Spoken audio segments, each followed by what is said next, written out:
Je voulais vous parler de quelque chose qui en apparence est, en tout cas pour moi, pas très glamour, mais qui en fait a été le cœur de notre réussite, c'est le focus, d'être focus. Je pense qu'aujourd'hui, les gens qui me connaissent pas depuis longtemps ne le voient pas, mais ils ont l'impression que je suis focus, organisé, structuré. Alors, je le suis beaucoup plus qu'avant, mais je le suis surtout grâce à l'équipe. Mais moi, avant, je faisais tout et n'importe quoi. Des noms de domaine. Dans ma vie, j'en ai eu au moins 30, mais j'exagère pas quand je vous dis 30. Et je parle même pas des sous-domaines, hein, abc.nomdedomaine.com, hein. Mais c'était n'importe quoi. J'allais dans tous les sens. Alors j'avais besoin de ça, je pense, pour me découvrir, pour apprendre. C'est pour ça que je vous encourage à passer à l'action. Mais si j'avais continué comme ça, j'aurais jamais pu atteindre certains résultats. Donc aujourd'hui, on a un business principal qui est coach en mission et à côté, on a des side projects et idéalement, on essaye de faire croiser des choses.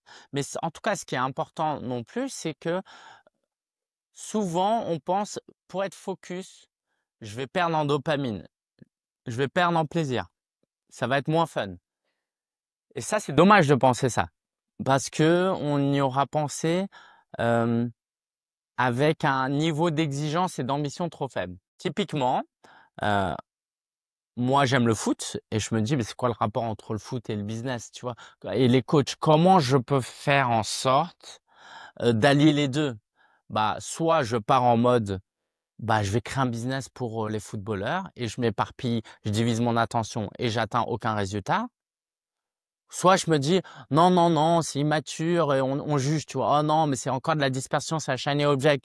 Et du coup, on est frustré. Essayons plutôt de fonctionner autrement. On a le cœur de notre business qui doit occuper 80% de notre énergie, de notre temps, notre attention. Et plus c'est rentable, plus ça donne de l'espace aux autres, hein. Vous connaissez tous l'histoire de Google. En tout cas, à une époque, ils faisaient ça. C'est qu'une demi-journée par semaine, le salarié, le vendredi après-midi, pouvait faire ce qu'il voulait, absolument ce qu'il voulait.